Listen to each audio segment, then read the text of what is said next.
রাজ্যের বর্তমান চালু সকল সামাজিক সুরক্ষা প্রকল্পগুলি অব্যাহত থাকবে। প্রতি কৃষক পরিবার পিছু বছরে অতিরিক্ত ৩,০০০ টাকার আর্থিক সহায়তা ঘোষণা করা হবে। বাজেটে কৃষকদের জন্য নতুন ঘোষণা। আজকে পশ্চিমবঙ্গ রাজ্য বাজেট পেশ হয়ে গেল। বাজেটের শুরুতেই অর্থমন্ত্রী স্বপন দাশগুপ্ত বললেন, আগের কোনো সামাজিক প্রকল্প বন্ধ হবে না। এই ঘোষণার পর কৃষকদের মধ্যে নানান প্রশ্ন ঘুরপাক খাচ্ছে। তাহলে কি কৃষক বন্ধু প্রকল্প বন্ধ হবে নাকি চালু থাকবে? এই বিষয়ে এখনো কোনো আপডেট আসেনি, তবে ঘোষণা অনুযায়ী মনে করা হচ্ছে হয়তো এই প্রকল্প বন্ধ হবে না। নতুন সরকারের প্রথম বাজেট হিসাবে পশ্চিমবঙ্গ বাজেট 2026-এ কৃষকদের জন্য একাধিক বড় ঘোষণা করা হয়েছে। কৃষিক্ষেত্রে বিনিয়োগ বৃদ্ধি, আর্থিক সহায়তা এবং বিভিন্ন কল্যাণমূলক প্রকল্পের মাধ্যমে গ্রামীণ অর্থনীতিতে আরও শক্তিশালী করার উদ্যোগ নেওয়া হয়েছে। সোমবার পশ্চিমবঙ্গ বিধানসভায় প্রথম বাজেট পেশ মুখ্যমন্ত্রী শুভেন্দু অধিকারীর মন্ত্রিসভার অর্থমন্ত্রী স্বপন দাশগুপ্তের। বেলা 12টায় বাজেট পেশ শুরু করে রাজ্যের অর্থনৈতিক পুনরুদ্ধার, শিল্পায়ন, কর্মসংস্থান বৃদ্ধি, কৃষি ও পরিকাঠামো উন্নয়নের মতো গুরুত্বপূর্ণ ক্ষেত্রগুলিতে সরকার একাধিক রূপরেখা গ্রহণ করেছে। পশ্চিমবঙ্গে নতুন সরকারের প্রথম বাজেটে কৃষি ও কৃষক কল্যাণকে বিশেষ গুরুত্ব দেওয়া হয়েছে। বাজেট পেশ করতে গিয়ে রাজ্য সরকার কৃষকদের আয় বৃদ্ধি, আধুনিক কৃষি প্রযুক্তির ব্যবহার এবং কৃষি পরিকাঠামোর উন্নয়নের জন্য একাধিক গুরুত্বপূর্ণ ঘোষণা করেছে। এর ফলে রাজ্যের লক্ষ লক্ষ কৃষক সরাসরি উপকৃত হবেন বলে মনে করা হচ্ছে। এদিনের বাজেটে কৃষিজ বিপণন বিভাগের জন্য আগামী অর্থবর্ষে ৩৬৪.৯৯ কোটি টাকা ব্যয় বরাদ্দের প্রস্তাব দেওয়া হয়েছে। কৃষি বিভাগের জন্য আগামী অর্থবর্ষে ৮,৫৬৫.৮৪ কোটি টাকা ব্যয় বরাদ্দের প্রস্তাব দেওয়া হয়েছে। এছাড়াও পশ্চিমবঙ্গে চালু হয়েছে প্রধানমন্ত্রী ফসল বীমা যোজনা। কর্মসংস্থানের জন্য শিল্প দরকার, আবার কৃষিতেও গুরুত্ব বাড়াতে হবে। এই ভাবনাকে সামনে রেখেই সোমবার বাজেট পেশ করলেন অর্থমন্ত্রী স্বপন দাশগুপ্ত।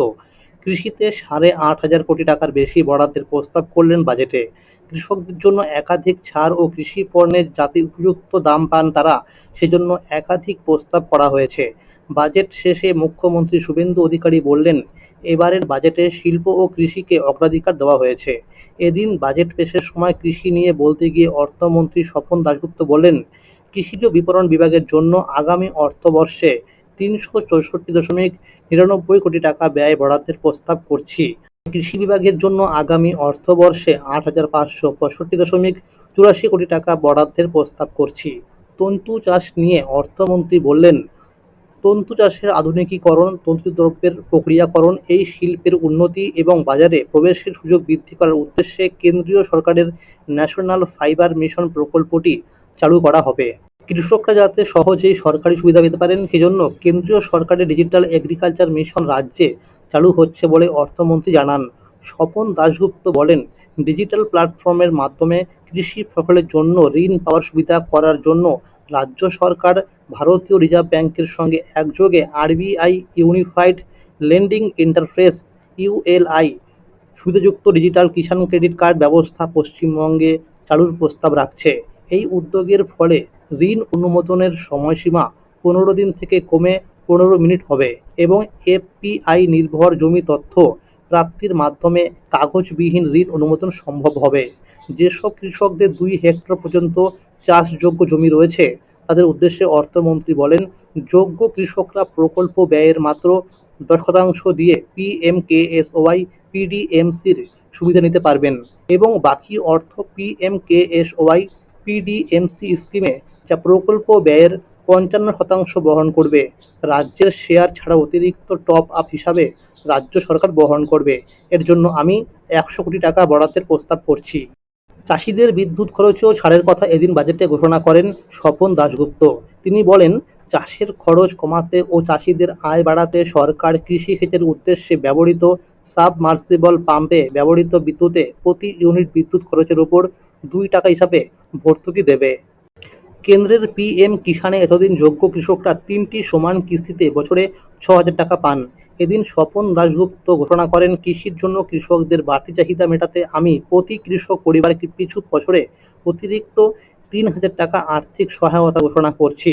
অর্থাৎ কেন্দ্রের 6,000 টাকা ছাড়াও রাজ্যের আরও 3,000 টাকা একটি কৃষক পরিবার পাবে বছরে, অর্থাৎ পাবে 9,000 টাকা করে। ফসল বীমা নিয়ে এদিন অর্থমন্ত্রী ঘোষণা করেন 2026 সালে খরিফ মরশুম থেকে সকল ফসলের জন্য এই সুরক্ষা পাওয়া যাবে। তো অন্তত এই পর্যন্ত 16টি ফসলের কথা বলা হয়েছে।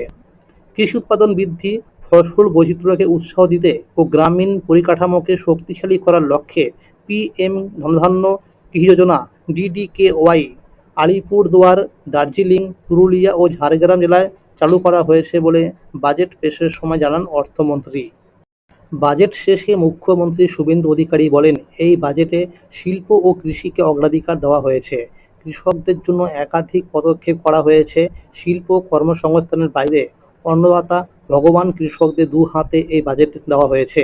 এখন প্রায় 2,500 টাকা করে ধানের কুইন্টাল, বাড়তি 200 টাকা করে দেওয়ার কথা ঘোষণা করা হয়েছে। আমাদের সংকল্পপত্র মেনে ধাপে ধাপে 3,100 টাকা করব, এখন 200 টাকা বাড়ানো হলো। আলু চাষিদের জন্য বিশেষ প্যাকেজ দেওয়া হয়েছে। প্রত্যেক আলু চাষি কুইন্টালে 200 টাকা অতিরিক্ত পাবেন। কৃষকদের জন্য ধীরে ধীরে আরও সিদ্ধান্ত নেওয়া হবে, সে কথা জানিয়ে মুখ্যমন্ত্রী বলেন, এই সরকার অনেক দিন থাকবে, ধীরে ধীরে কৃষকদের জন্য আমরাও আরও পদক্ষেপ করব। এছাড়াও অর্থমন্ত্রী বাজেটে বলেন, রাজ্যে চাষিদের উৎপাদিত পণ্যের ওপর লাভজনক নিশ্চিত করতে এবং খাদ্যের ওঠানামা থেকে উপভোক্তাদের সুরক্ষা দিতে রাজ্যে প্রধানমন্ত্রী অন্নদাতা আয় সংরক্ষণ অভিযান চালু করা হবে। এছাড়াও বিভিন্ন জেলার ফুল চাষিদের জন্য নানান কর্মসূচি চালু হবে। আলু চাষিদের সঠিক সময়ের মধ্যে গুণসম্পন্ন আলু বীজ পৌঁছে দিতে ICAR এর সাহায্যে স্থানীয়ভাবে বীজ উৎপাদনের উপরে উৎসাহ দেবে। তো বন্ধুরা, আজকের এই ছিল কৃষকদের জন্য আপডেট। এইরকম আরও নতুন নতুন আপডেট সবার আগে পেতে হলে চ্যানেলটিকে অবশ্যই মনে করে সাবস্ক্রাইব করে রাখবেন এবং সকলের কাছে শেয়ার করে দেবেন। আর যদি ভিডিওটি ভালো লেগে থাকে অবশ্যই একটি লাইক করে দেবেন। ধন্যবাদ।